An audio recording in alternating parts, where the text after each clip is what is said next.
Good afternoon, everyone, honorable members. Welcome you all to the briefing by the Department of Agriculture and Casidra on its quarterly performance for the period April to June 2025, quarter one of 2025-2026. Honorable members, my name is Noko Masipa.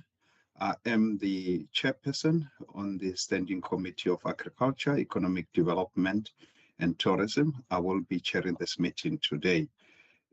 Before we proceed, honorable members and the officials that are present, can I ask Shireen Niger, who is with me, to confirm if there are any apologies. Good afternoon, Chairperson, members and officials. Yes, there are apologies. Minister Meyer has tendered an apology. So too has Dr. Sebo Petsa and Member Nkondlo. Thank you, Chair. Thank you, Shireen. As honorable members will know that there's G20 going on. I know that the National Department of Agriculture is hosting the G20 in the Western Cape.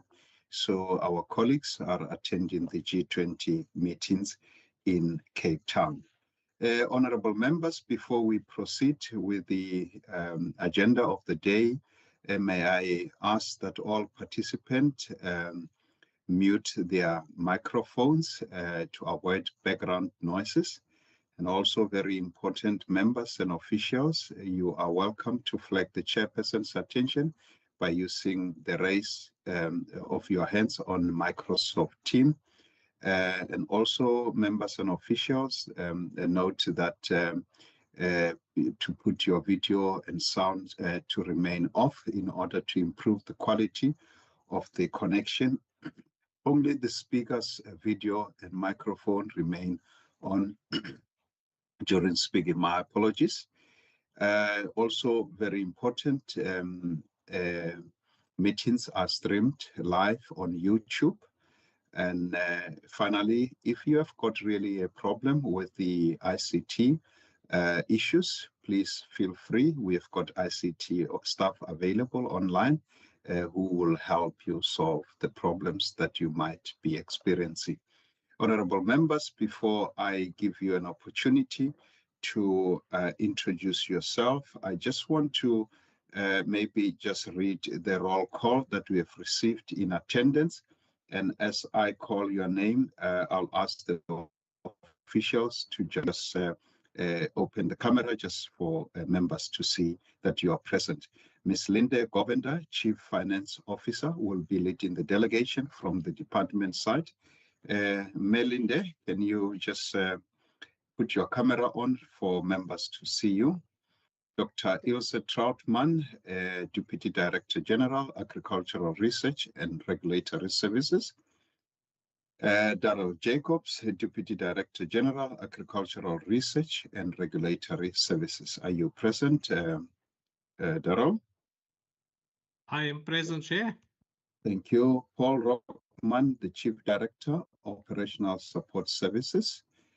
From Casidra side, colleagues, Casidra will be led by its CEO, Dr. Keith du Plessis, Chief Executive Officer, and David Neft, Chief Program Officer, and Ms. Lynn Nell, the Compliance Officers.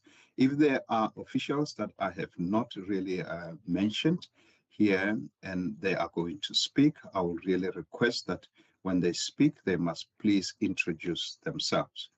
Honorable members, can I give you the opportunity to also introduce yourself, starting with Honorable Vessel in front of me.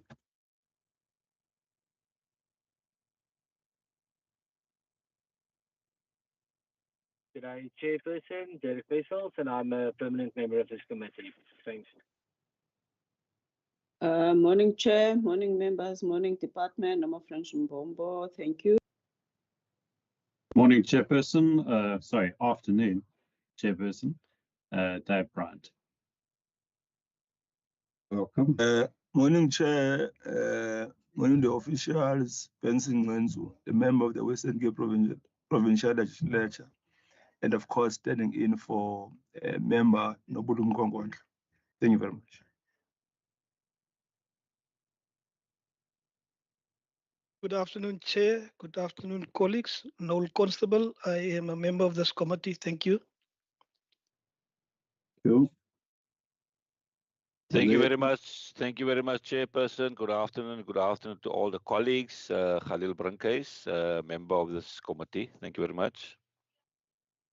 Thank you, honorable members. The agenda for today obviously will be looking at the briefing by the Department of Agriculture and CACIDRA on their quarterly performances. And thereafter, then we'll move to resolutions and actions. But prior to that, I think we will look at consideration and adoption of the minutes of the 19th August 2025. And if there are any other items under general, members are welcome to bring those agenda items to the fore, and then we will consider them, and then we'll close the meeting thereafter. So our meeting is going to be short, honorable members. Honorable Mvenzo, just on your side, I know that you have not been AT-seat, but you are welcome to be with us. However, you will not be allowed to vote unless they have managed to ATC you prior to this meeting. Honorable members, I hand over to the department. Through you, May Linde, can you take us through the report, or maybe opening remark, and obviously hand over to the one that is going to do the presentation. Thank you. Over to you, Megovenda.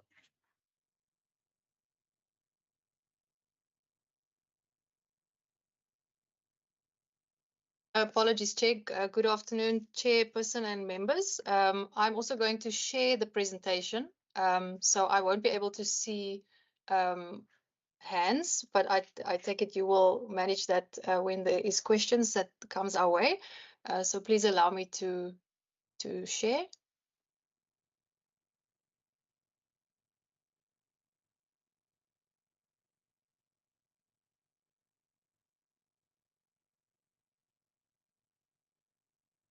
Yes, you can proceed. The slide is visible. I can see from my side. Thank you, Chairperson. Please put your camera on. So April B. Okay.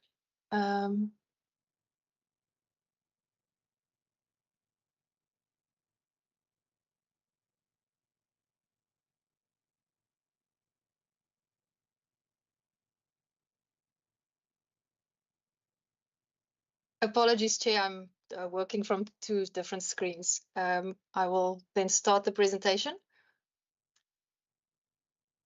Sorry, I am having some difficulties just moving the slides. Apologies for that. There we go. So, Chairperson, as you have requested in terms of the agenda, we will be dealing with the Q1 non-financial performance as well as our financial performance. We did share the presentation beforehand, so we'll go through it very briefly.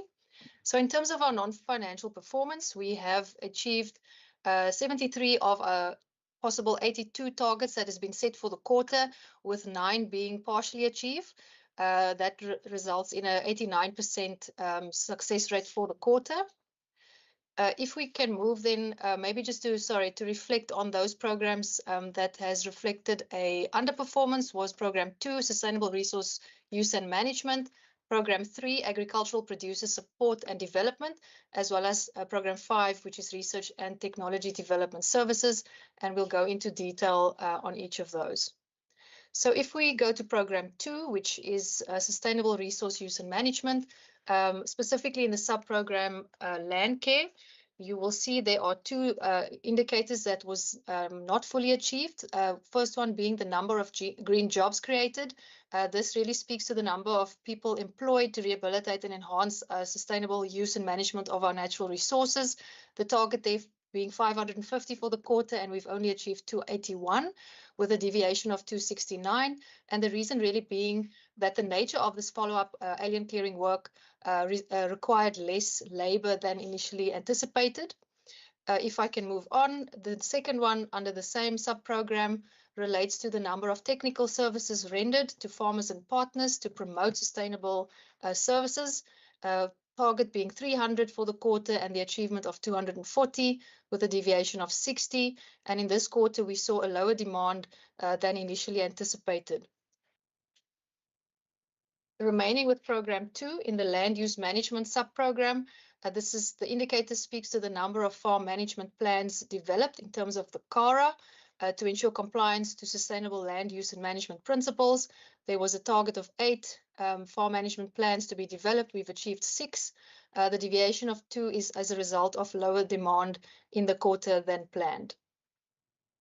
If we can move to program 3, in terms of their indicators that they've not fully achieved, they have 5 indicators where there was an underperformance across 3 sub-programs. The first one being within this Extension and Advisory Services sub-program, indicator P321, which is the number of on-site farm visits, which they conduct to provide technical information to our producers, the target being 1,150, and of that they've achieved 1,104, a deviation of 46 recorded, and the main reason being that there has been 2 or 3 weeks of severe weather conditions that impacted their ability to visit those farms. Secondly, then the number of subsistence producers supported. This is both with tangible and non-tangible support. This is also an indicator in our food security sub-program, a target of 17, an achievement of 0, unfortunately, in this quarter. And the reason really being is that there has been a delay in the approval of the provincial business plan and then the transfer of funding to the WCDOA. Just a small typo there. It should be the funds from National Department of Agriculture to the Western Cape Department of Agriculture. So in quarter 1, there was no transfers yet to the department. If we continue still in food security sub-program, number of school food gardens supported with production inputs. This, again, the target has been 4 for quarter 1, unfortunately 0 achieved, and the deviation of 4. Mainly again due to the delay in the approval of the business plan and the fact that no funds have been transferred in the quarter to start with implementation. Then the next one being number of households supported with agricultural food production initiatives. Target of 563, achievement of 107, and then a deviation of 456. Again, linked to the non-approval of the business plan in quarter 1 and also no funding received yet from the national department in terms of our grants, which then impacted on spending and implementation. Then if we move to the sub-program 3.4, which is CASIDRA, the number of agricultural projects facilitated with community structures. Again, there a target of 8, achievement of 6 with a slight underperformance of 2, and again linked to the fact that there was no grants received in the quarter and the delay of the approval of the business plan, which then directly impacted implementation. If we can move, Chairperson, to Program 5, which is our Technology Transfer Services sub-program, specifically 5.2. The number of research presentations made at the technology transfer events. They had a target of 20 for the quarter. They've achieved 19 with a very small underperformance of 1. And this is really as a result of less invitations received from external parties to technology transfer events in quarter 1. If we move to our non-financial performance, just in summary, the departments, as you know, our main budget allocation for the year is just over R1 billion. At the end of June, we've spent 283.8 million, which is about 27% of our total budget. The areas of underspending in this quarter is mainly on the COE, goods and services and transfers. And the main reason really is specifically on the goods and services and transfers is that the receipt of the conditional grants is out of sync with the agreed upon and planned tranche payments. And as I mentioned, there was no CASP and ELIMA grants received by the end of quarter 1, and there were a partial receipt of LandCare and EPWP only in June of 2025, which is the last month of the quarter. And as I mentioned, it then directly impact on implementation as well as the spending on those categories. In terms of revenue, we have collected for the quarter 10.7 million, which is 10% over the planned amount for the quarter.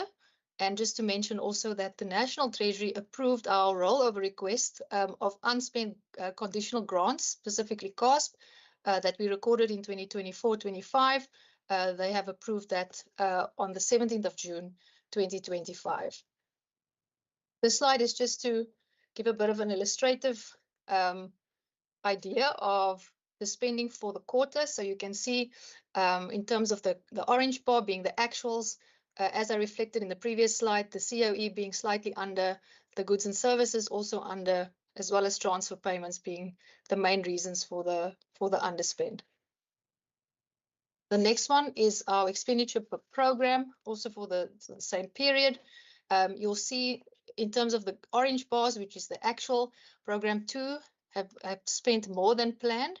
And this is really because of that approval of the conditional grant rollover, that they've already started spending that the funds in June. So that's why we saw a spike in program 2. Program 3, as you can see, there's a big gap in terms of actual and the forecast, directly linked again to the timing of the receipt of the conditional grants. And hence we see the spending being much lower than planned. Program 6 also slightly underspent for the quarter, and this was specifically a transfer that did not take place as planned, and that happened in quarter 2. And then just quickly again on revenue, as I've mentioned, our total budget being 39.6 million, and we've had a 10% over collection in the quarter in terms of what was initially planned. And it's mainly due to higher than budgeted income from our veterinary services during quarter 1. Chairperson, I thank you. That is our presentation on quarter 1. Thank you, Mayor Govender.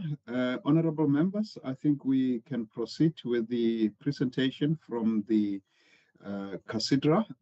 If you allow me, I will call on Dr. Keith du Plessis to come forward with the presentation, and then we can engage on the presentations once they are all done. Is that in order, honorable members? I see no objections. So, Dr. Keith, you can proceed. Thank you.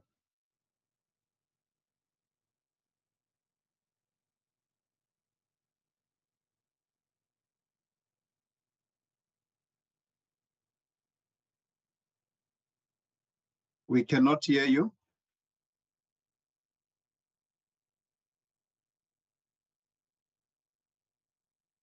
We cannot hear you. Apologies, Chairperson. Slight glitch there. Can you hear me now? Yes, I can hear you. You can proceed. Thank you, Chairperson. Good afternoon, Chairperson, honourable members. Thank you for the opportunity to present our achievements against the quarter 1 performance targets to you this afternoon.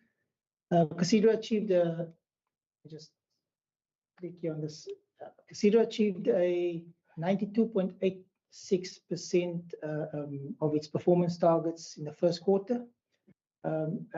That's meeting 13 of the 14 targets that we've set ourselves. The only area lagging behind is our food security household projects, mainly because of the late flow of funding that was just mentioned by Ms. Govender. However, the team is confident that we will be able to recover as the year progresses. I also want to note that the number of the KPIs that we currently have has been revised from the previous financial year. This was done to reduce dependence on external factors and to ensure closer alignment with a smart target setting principle that is specific, measurable, achievable, relevant and time-bound targets. Let's move to the next slide. Under Program 1, Agricultural and Environmental Support Services, I'd like to highlight our quarter 1 performance here for Mullinstain, which is one of the 2 farms that we manage in the Southern Cape. Our target is a 10% increase in milk output for the year as compared to last year. This is measured annually, so no figures applicable for quarter 1. However, milk production for the first quarter was about 161,600 litres, which represents almost 20% of the planned production for the year. So we believe that we'll be able to reach that target. And then for Vaikraal, which is the other farm, which is in Duiselsdorp, the target is to maintain a lucerne yield of about 525 tons. Again, this is an annual target that will be measured at the end of the financial year, and harvesting of lucerne will only take place towards quarters 3 and 4. So there's no quarter 1 figure at this stage. Then on the implementation of agricultural and environmental projects, the annual target is 64 projects, with 10 planned for quarter 1. We've exceeded this, completing 12 projects thanks to a special effort that has been put in there by the project team. Then in terms of our training interventions, the target was to have 100% implementation. And I can confirm that all interventions planned for quarter 1 were succeeded successfully. And we did about 12 interventions and facilitated about 532 people to be trained through these interventions. Then lastly, on job creation, measured in person days, the annual target is 2,000, with 500 set for quarter 1. Here again, we exceeded the target, achieving 534 person days due to additional labor linked to the completion of active projects. So overall, the program is tracking well with quarter 1 targets either being achieved or exceeded for and the annual target probably being on course to being achieved. Then turning to program 2, food security and nutrition. On community food security projects, we achieved 33 projects against a target of 30 for the quarter. This was possible again through some extra effort by the team to complete the active projects. On food security household projects for the quarter, the target was 500, but unfortunately, as mentioned earlier, this could not be implemented due to a delay in funding that we haven't received yet at that stage. So we do expect that this will improve as the year progresses and that we will catch up on these targets. Then in terms of job creation, the target was to create 50 person days, but we achieved 265 as more labor was used on projects than anticipated. Now, I must also mention at this stage that this target is a new target, and so obviously the benchmarking was a bit difficult for us, but I think at this stage we believe that going forward we will be able to be more accurate in terms of creating targets for this. And then moving to program 3, honourable members, economic and business development. On projects implemented for private and public institutions for the quarter, the target was 2, but we were able to complete 4 projects. As some of the projects that was actually in retention period, we could actually sign off during this quarter, which actually then assisted us in overachieving slightly. On other income as a percentage of total income, this is measured annually, and I must mention here that performance is generally slow in the first quarter and tends to pick up towards quarter 3. Our target is to have 30% of our income being generated from other sources other than the core funding received from the department. Yeah, as I said, we believe that we'll be able to catch up on that number as the year goes on. Then the number of jobs created or created measured in person days again for this particular program. The target was 600, but we achieved 860.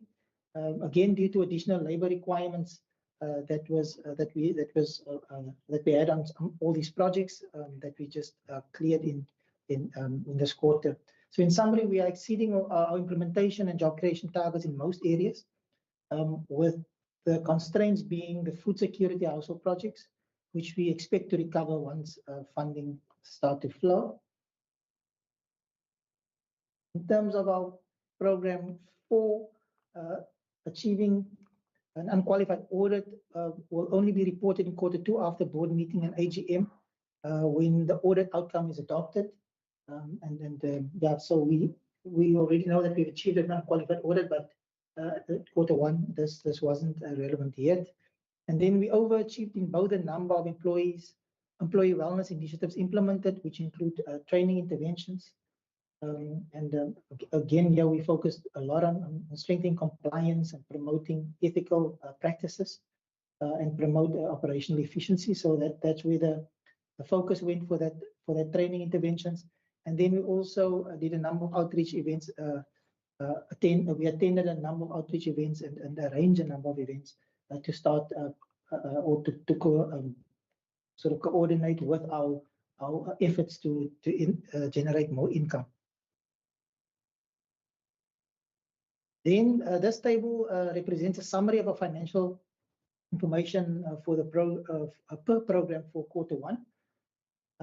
However, let me just put on my pointer here quickly. I think it's important to note here that spending reflects a cumulative spending on projects per program until the end of the quarter. And then it should be noted that this includes projects implemented over multiple years and our projects that are currently under implementation. It should also be noted that there are no projects in these amounts of the current financial year, as funding only started to flow towards I think towards September. So that is important to note. And in terms of percentage spending, this highlights the spending against project budget, again over multiple years. So it is a bit difficult to present this, but the annual budget year represents a budget to implement the respective programs for the current financial year.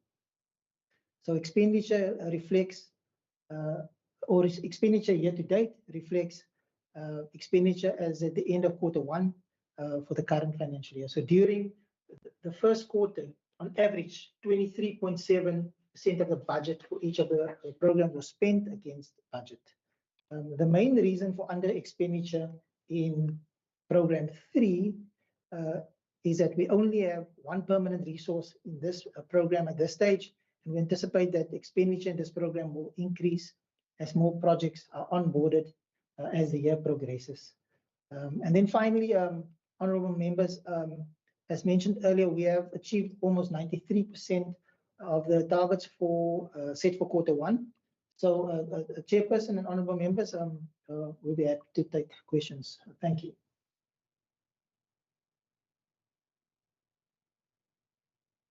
Thank you, Dr. Du Plessis. Honorable members, can I see by show of hands in terms of clarity seeking questions from honorable members on both presentations? I see Honorable Bryant. Are there other hands? And Honorable Constable. Over to you in that order. Thank you. Thank you very much, Chairperson, and thank you to the presenters. My questions are for Casidra. Firstly, just in terms of the food security household projects, obviously it isn't great to see a zero, but I did note the explanation in terms of funding delay. Two questions on that. The first one, can you expand a little bit on what the food security household projects are? Are we talking about food gardens? What is the specific product that is being delivered in terms of those food security household projects? And either way, are you confident that if you were to get that funding now, you would be able to deliver the target as set up? And can you just expand a little bit more? I didn't quite get it, as to the reasons for the delay in funding. All the other projects appear to have been funded. I'm just interested as to why that one in particular had a delay in funding. Then in terms of the 12 training interventions, can you expand as to what those were, whether those were new training opportunities, or was it a sort of an upskilling? What did those comprise of? And then lastly, in terms of the jobs created, you've mentioned 534, which exceeds your target of 500, which is good to see. Can you just expand on whether those are temporary work opportunities or permanent jobs, and a little bit more about those? Thank you very much.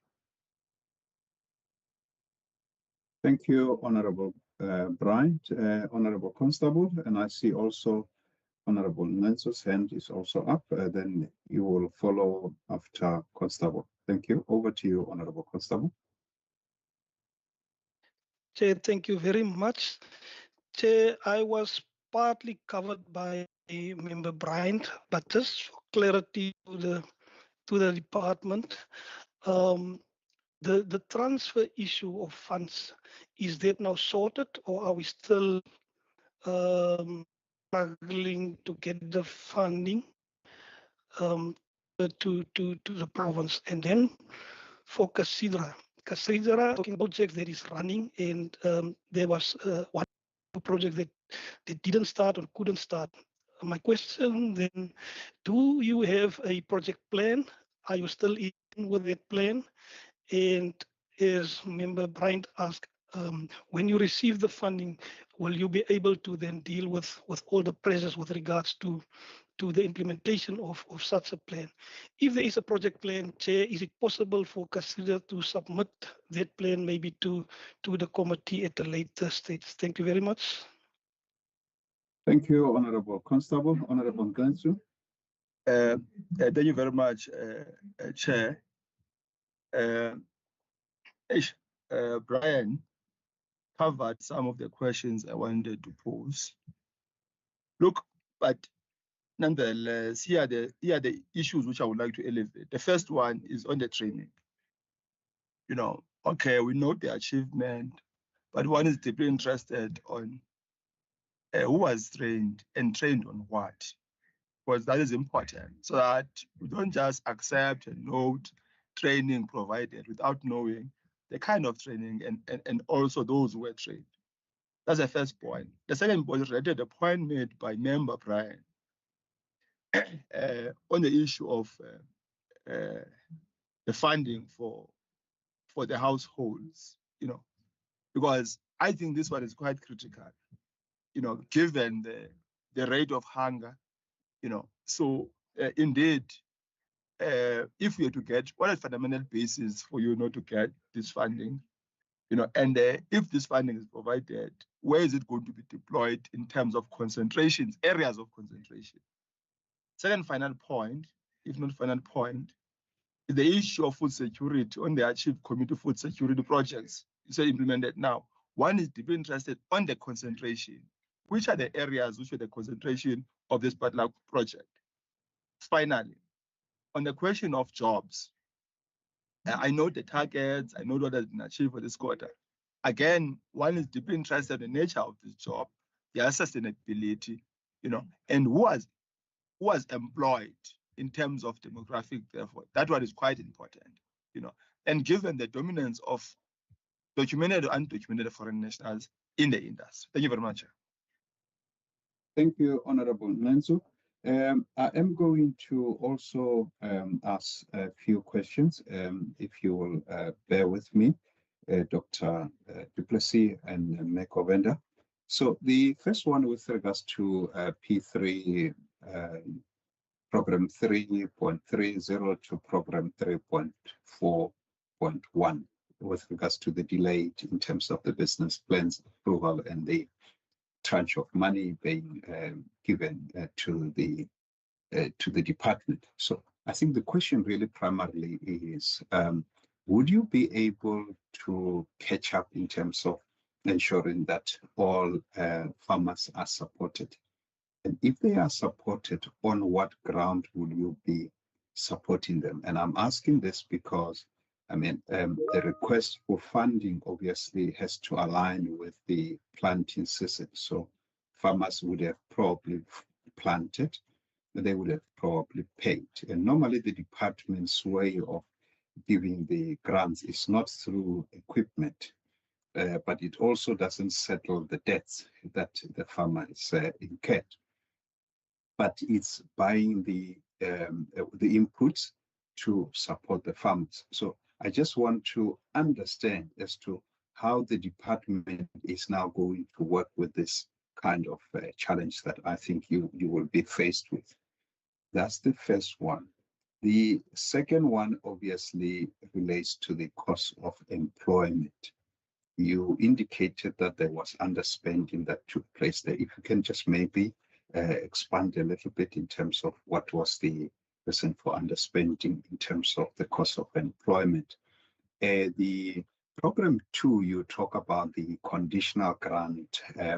I just want to make 100% sure if that is the conditional grant of the 300 million that was for disaster that came a little bit late, just before the financial year end closed, and you asked for a rollover because you couldn't implement the projects or the project at the time. The next question is around the food security, where you achieved a 0% because as a result of the funding not arriving on time. The question is, are you going to play a catch-up here, or are you going to have revised numbers? As I recall, is that Minister did revise the growth for jobs strategy numbers, primarily because of the issues of AGOA. So I just want to get a feel here whether there will be some revisions that takes place, or there will be a catch-up that happens there. And I think the Honorable Bryant and Honorable Nenzu kind of covered me in some of the questions. The last one, sorry, this is to Casidra, the first one, the last one, I mean the one that I've just sponsored. The last one is regarding the slide again of Casidra. If you can really put up that slide, the last part on the program budget. I just want to understand, we're talking about project budget of about 327 million, of which 168 million is the project spending. It's not project spend, it's spending. So I just want to get, is that ongoing spending? And you talk about these numbers being cumulative, from what period to which period?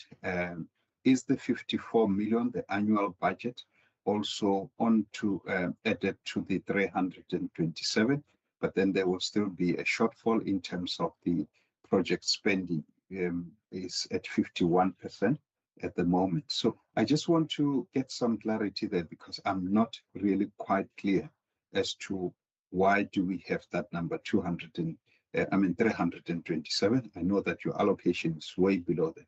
From which period to what period, and why is it 51% not, aligned to the achievements that you have achieved over the years in terms of 80%, 90%, and so forth. Thank you very much. Colleagues, I hand over back to Megavenda and then Ndate du Plessis to help us with some clarity-seeking questions. Thank you. Over to you. In that order. Thank you, Chairperson. If I may then first respond to Member Constable, who asked whether the issues with the funding has been sorted out. I can say yes. We received both the first and the second tranche payments in August 2025. So we have since received the funding shortly after Q1. Then in terms of, if I can jump to your question on the cost of employment, our cost of employment underspending is mainly as a result of timing differences. So what we perhaps initially planned in terms of spending was on assumption that there would be specific recruitment processes that was finalized. But unfortunately, the nature of these processes, there are times when it's not in our control and these appointments are not made as we initially envisaged. And that then also leads to differences in the actual spending because perhaps those posts have not come on board yet. So it is almost a moving target that we manage very closely throughout the year. And also, of course, the recruitment processes at the same time. In terms of the question on program 2, yes, the conditional grant that I was referring to is that 300 million for the disaster relief funding that we were allocated in the previous year's adjustment budget. That 300 million was then the rollover, the unspent amount of 269 million was then approved, and we started spending that funding in Q1 already as soon as that funding landed or the approval landed. In terms of the food security and specifically those projects that had specific deliverables in terms of seasons, I will ask Daryl Jacobs to also come in. I think there is definitely a risk that depending on the nature of the projects that was approved in our provincial business plan, that there might be projects that missed some of their deliverables because of the seasons, and it's very specific in terms of the support. But I will ask Daryl Jacobs to just come in and give some more clarity on that one. Thank you, Chairperson.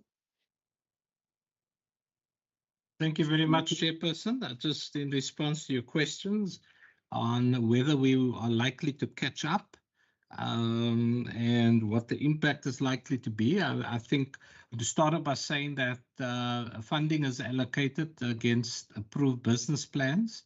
So once the business plans are approved, it means the ability to spend is captured in those business plans. As the CFO has indicated, that it really depends on whether we miss the planting season given our climate. But for the most part, as to whether we will be able to catch up, we have not reviewed our targets downwards yet because we are embarking on a massive spending drive at this point.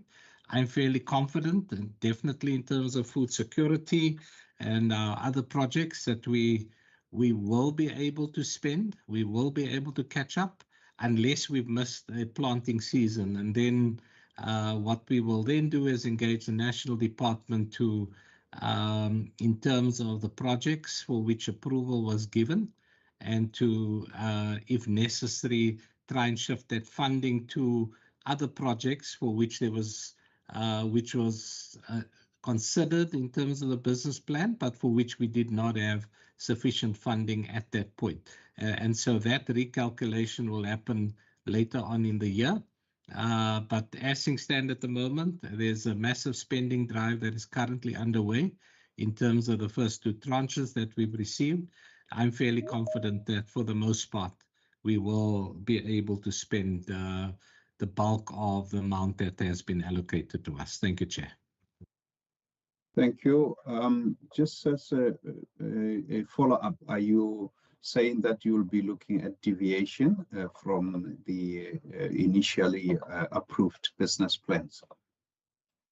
We are currently busy with that exercise, Chair. As you know, the DPAC, our Departmental Project Committee, and Commodity Project Committees are busy sitting. So we have both last year's business plan, for which we received the funding now, as well as submitted current year business plans for effectively for 26-27 financial year. So we may need to relook or review all of that. But because we've only just received the funding, it's a process that will be completed within the next 2 to 3 months. You may see Mr. Michael Brinkhuis in the meeting. He's the newly appointed Chief Director for Agriculture Producer Support and Development. And so that is also one of his immediate tasks, just to review and revisit where we may have missed the planting season, given that there's a number of elements that may have been funded in terms of the business plans, but to review, revisit, and if there's a need to apply for deviation, we will do so. At this stage, I think it's a little bit too early to state. and yeah, we are still busy with that exercise. Thank you, Chair. Thank you, Mr. Jacobs. Yeah, honorable members, we will have time to do follow-up questions. Can we go over to Dr. du Plessis to answer the questions that were posed to his entity? Thank you, Honorable Dr. du Plessis. Thank you, Chairperson, and thank you, honorable members, for those questions. Maybe, Chairperson, if you allow, I'll start with your question. The one on the budget, because I have the slide on the screen. So when we talk about project spending, it's actually spent. It means that that's actually funds that has actually been spent. What would happen during this particular year as funds now flow from the department? The project budget, this project budget line will actually increase because as funds flow, it will flow into per program, it will flow into our accounts, and we will then, this project budget column will actually increase as the year goes on. But as we spend more in this particular year, then obviously the spending on that particular program will also then increase. And then these the timeline for these projects it's roughly, the oldest project will probably be around 2020. And we because some of these projects we implement over multiple years. For example, when we do the implementation of a project, that will also require us to, for example, bring chickens. So we will build the structure, and once the structure is erected, the chickens will come flow, and then we will also maybe do some labor payments. So a project could be open for multiple years, and so this would be a cumulative figure for that. I hope I answered that. In terms of, can I come in? I think maybe the question is that the budget that was approved and granted to you or to the department, or is that the wish list, if I may put it that way, Mayor? Yeah, thanks, Chair. No, Chair, this is actual projects that has actually been is busy being implemented. So it's projects that have already been approved and it's currently being implemented. So what will happen at the end of the financial year, if those projects are finished, it will not be put onto next year's budget. So projects that are completed in this financial year will actually fall off this list. So these are projects that are actually being implemented at this stage. I hope that answers that, Chairperson. And then in terms of the undocumented foreigners working on projects, I think we appoint. That is now Honourable Nkentsu's question. In terms of undocumented foreigners, we appoint service providers, and then service providers will provide us with the actual IDs of the workers, and we actually have a record of every person that works on these projects, and it's basically all South African nationals. Chairperson, in terms of food security questions, I'm going to ask my colleague, Mr. David Neff, to answer that, and he will quickly go through the food security questions raised by Honourable Bryant, as well as Mr. Constable's Honourable Constable's questions in terms of the project plan, and then also who was trained.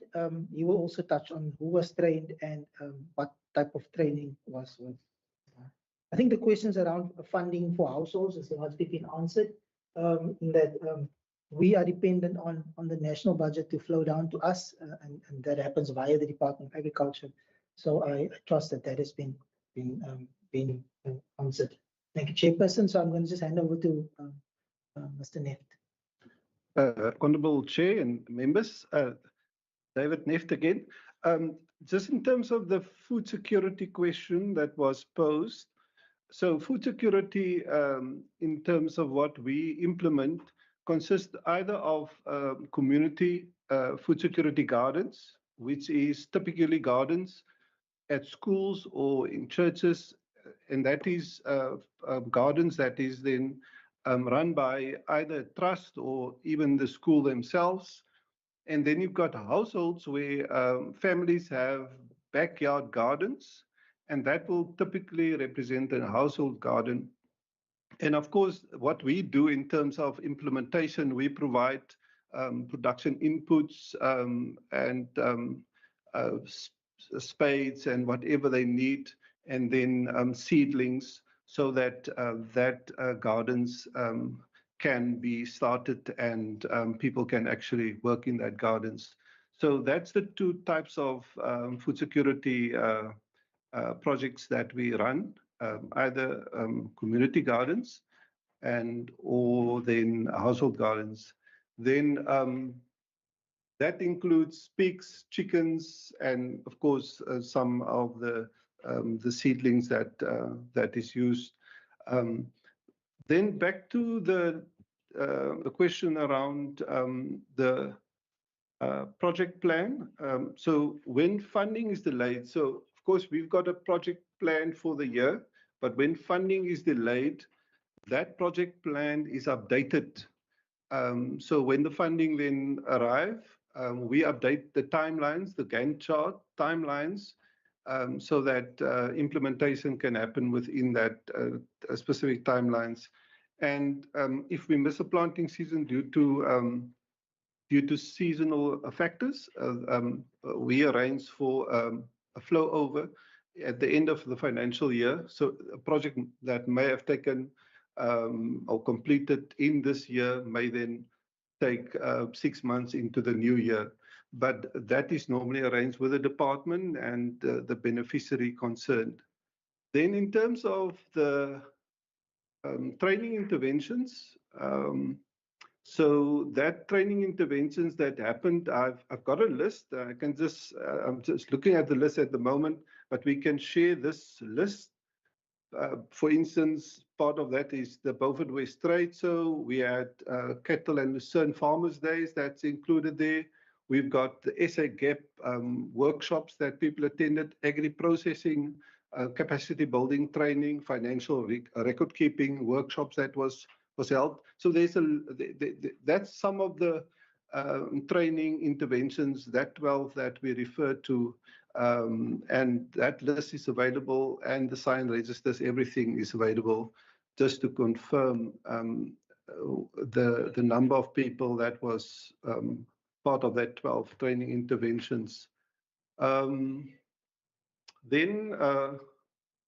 the demographics in terms of the people that is trained or that is part of our job list. And so we talk about person days, and that is the number of days a person works. So a 5-day week will have, and if somebody worked 5 days, that will be 5 person days. That's the way we count job numbers. So and in terms of the type of work opportunities, it's basically linked to the type of contracts that CACIDRA implements. So in this case, it will be agricultural projects or infrastructure projects, river works that we do in some of the areas. So it's basically agriculture-linked infrastructure projects that accounts for the numbers. CEO? Yeah, I think just to add to that, the numbers are actually temporary work numbers. So so we will then, in the end of the year, we will add up all the the numbers, the person days, and we could then be able to say that if that would have been calculated in terms of 220 working days, full-time working days, then we could say we've created X amount of jobs. At this stage, our 1,488, I think, person days equates to about seven full-time jobs that we've created over this time. So and it is temporary jobs, so it's not permanent jobs at this stage, because it's linked to the projects. Chairperson, I think we've touched on all the questions, unless I've missed anything, Chairperson. We can take any further questions. Thanks. Thank you, CEO, and thank you, Mr. Neft. I see there are few hands for follow-up. Honorable Bryant, are there other hands? Honorable Khalid, Honorable Constable, Nenso, are you all covered? Thank you. Over to you, Honorable Brown. Okay. I see Honorable Nenso's hand is up. Yeah, no, no, thank you very much, Chair. Honorable Nenso, Yes. Honorable Brandt is on the floor. Can we? Okay, allow okay, him to apologies, speak apologies. first? Thank you. Thanks, Chair. No problem. Thank you for the answers. I think that provided a bit of clarity. Just two follow-ups. So I'm still struggling to understand the food security household project. So you've mentioned that there's two different ones. There is a project for schools and there are individual projects. I see the target is 2,500 of these. So, I mean, that seems like an enormous number of projects. How is that measured? Is that each food garden? Is it each school? Is it each household? How do you measure that 2,500?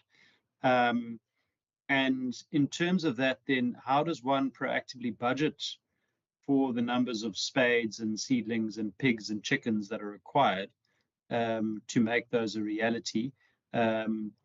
It just seems like an enormous number to roll out. So I'm just interested to know how that's measured in terms of those projects. How you get to that 2,500, whether that's each garden, whether that's each project, because 2,500 projects seems like a very, very high number.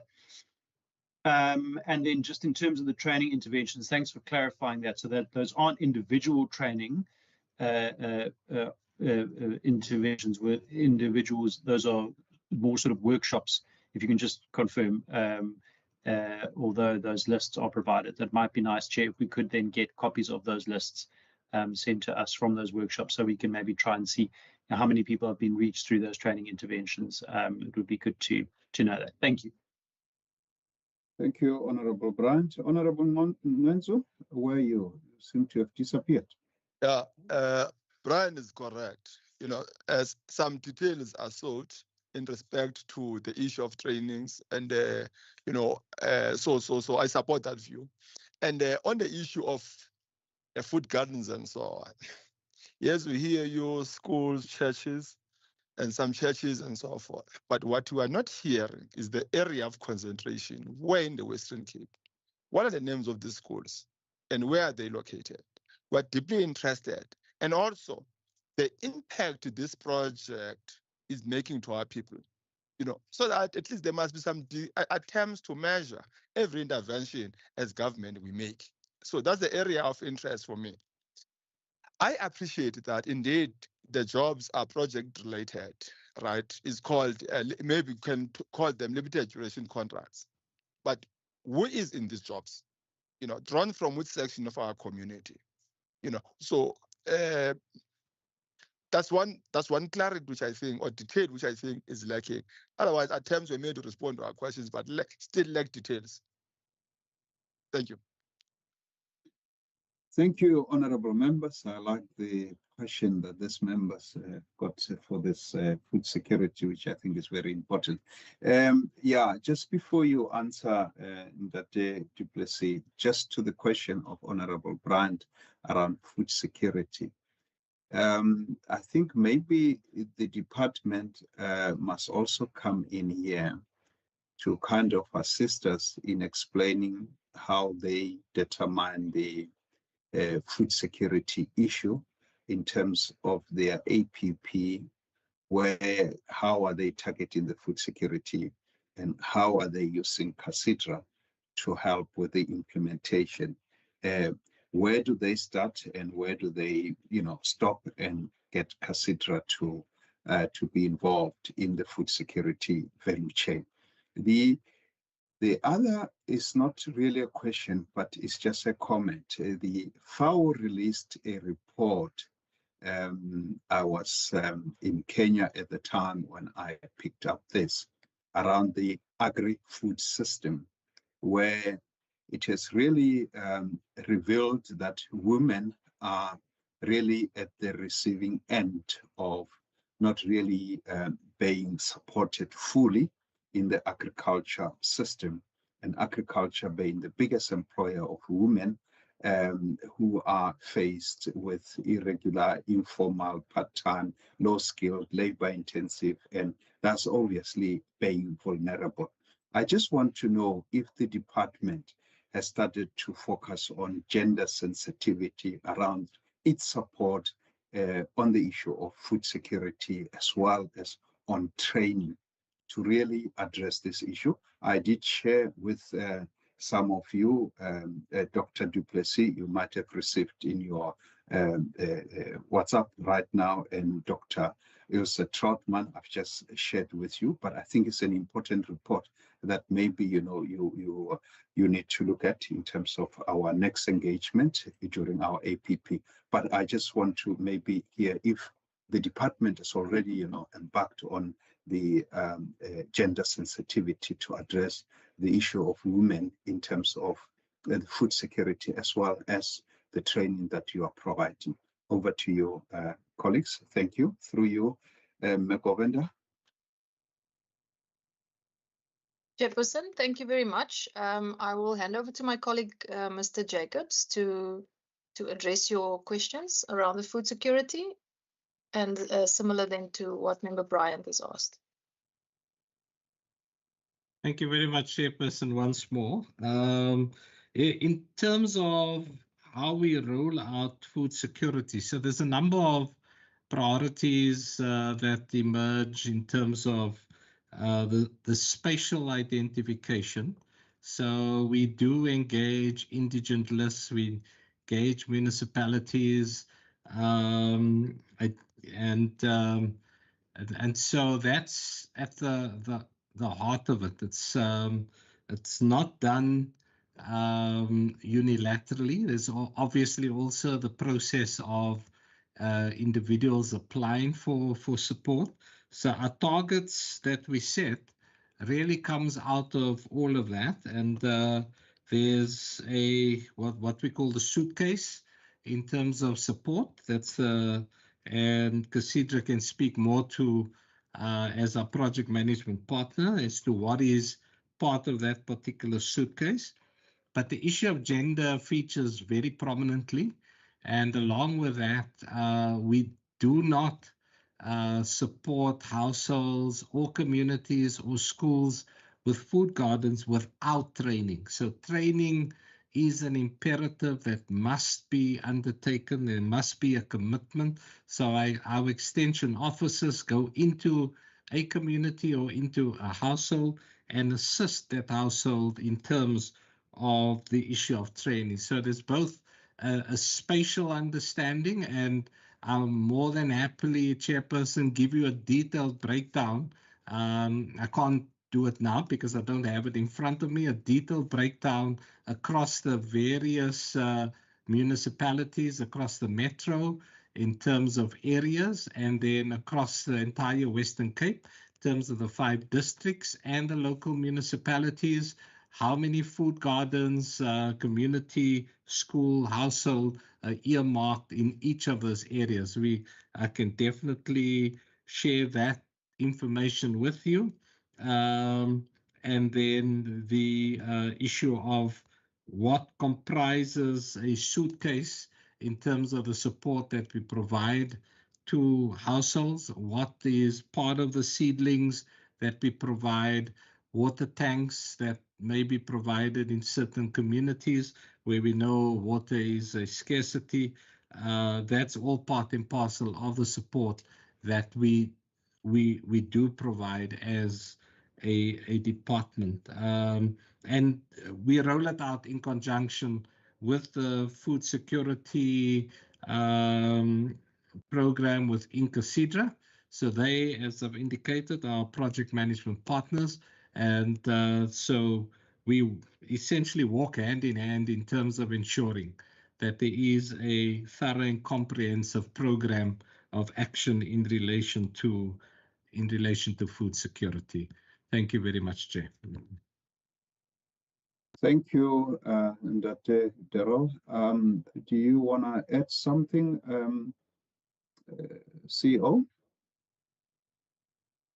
Thanks, Chairperson. No, I think DDG, as mentioned, most of the things, I think it's important to understand. For example, the 33 projects that we've rolled out for the community gardens across the province. I just have a list quickly in front of me. 6 of it was in Cape Winelands, 3 in Central Karoo, 3 in Garden Route, 12 in the Metro, 3 in Northwest Coast, 3 in Overberg, 2 in Swartland, 1 in Little Karoo. So we are across the province at this stage. And as the DDG has mentioned, there is a work done in the background to ensure that where we implement, it's done sort of right across the province. And then I think that is it from our side here. I think yeah, we are across the province, and we will provide any lists or information that has been requested. We will provide. I think it's also important to mention, maybe as a last note, that there is a research on food security that has been done by external parties. So it's one of the studies that the department actually launches every 5 years or so. And I think we have shared that with the committee not too long ago. So there is independent work that has been done to verify whether these interventions are actually bearing fruit. Thanks, Chair. Thank you. Honourable members, the last round of questions. I see Honourable Bryant. Yeah, over to you. Thanks, Chair. Sorry, just sorry to harp on this, but I didn't quite get an answer to that question. The 2,500 projects that are envisaged, how are those measured? Are those school projects? Are those household food gardens? What are those 2,500 individual measurements? I understand that these things are viewed in on a case-by-case basis as per the explanation, but how does one measure 2,500 what is the question? It's not possible for us to conduct oversight if we don't know what the thing is that we're measuring. Agreed, Honourable Bryant. Over to you, Dade du Plessis. Sorry, Chairperson. Sorry, Honourable Bryant. Sorry for missing that one. No, we're actually very proud of this one. So, and I think I think last year we did about 7,500 of these. So it is huge numbers. We actually we sign a receipt of assets on the delivery of each project. So if after we've delivered, say, a water tank and erected infrastructure at a school and provided the input materials, then that school would actually sign a receipt of assets, and that is actually audited at the end of the financial year. So when we also go into communities after we do the delivery of the package that or the suitcase that the DDG is referring to, which means it might have fertilizers in it, a wheelbarrow, and it has some seedlings or seeds, and that is after the training that they've received. They would actually then sign that they've actually received this, and it's been and they would then start implementing. And we actually then measure what they actually have received, and that is actually signed off by each beneficiary. Then sign that off. So I hope that so the training sometimes happens within community hall where a whole community is actually trained in terms of how they need to actually process a garden or work a garden.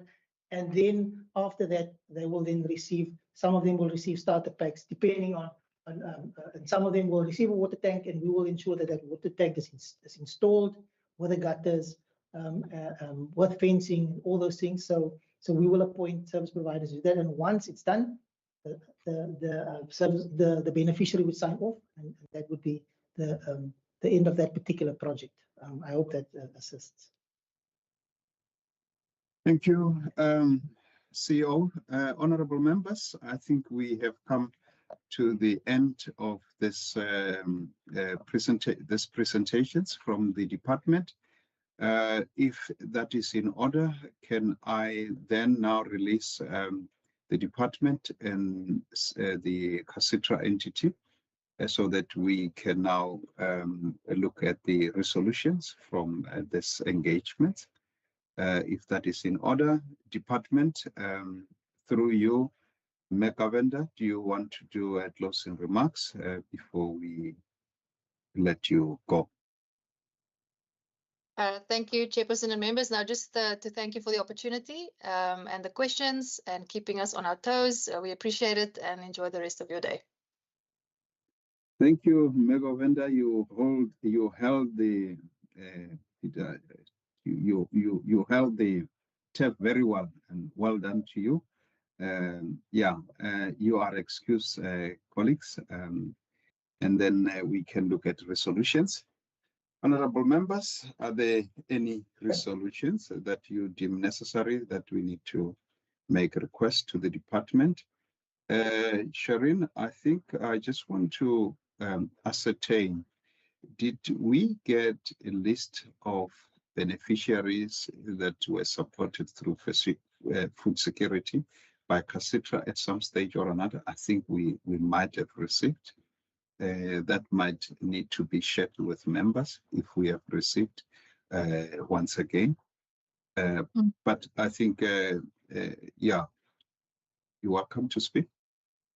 No, Chair, we did not receive a list of the food gardens. Okay. As Mr. Jacobs explained now, a detailed breakdown across the province. What we did receive was the waste sites that were converted to food gardens. That was the information received. Thank you. I think we can maybe make as one of the resolution to request the department to provide with that. See, Honorable Bryant's hand is up.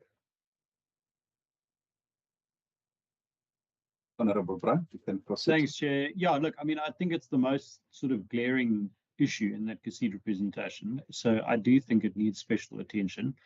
And perhaps at some stage, along with that, we could undertake a oversight visit to one of those facilities so we can see firsthand what it is that's being funded and handed over. Because it's the one thing that's just seemed a little bit vague to me, and I'm sure that there is substance behind it, but I think it's just important for us to understand exactly what is being rolled out and what the public money is being spent on.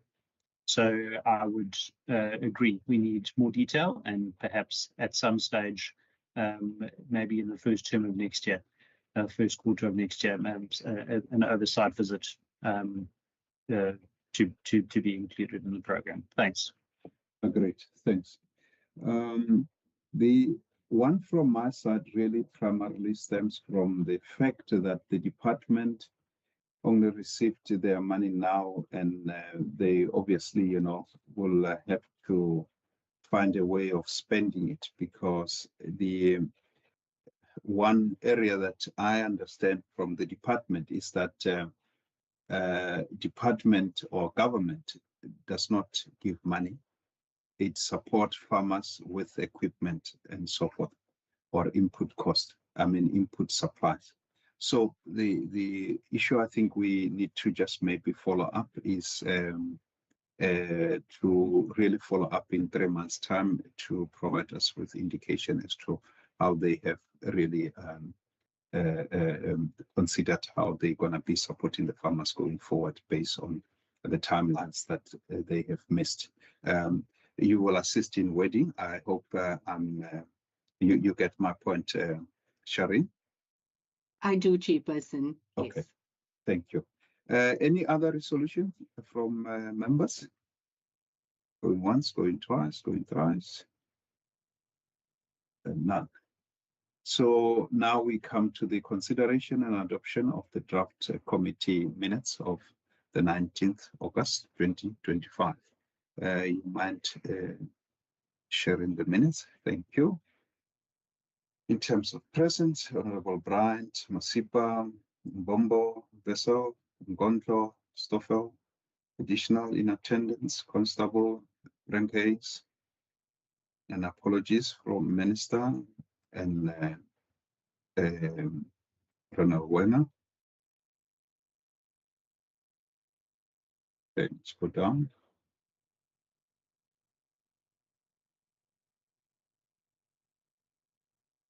Okay, in terms of the resolutions, write to the department to request a clear plan outlining how financial sustainability and implementation readiness of projects within the Atlantis economic zone are being addressed. So those are the two the resolutions, and I think the letters have been prepared or went out already. But can I ask for a that we adopt these minutes?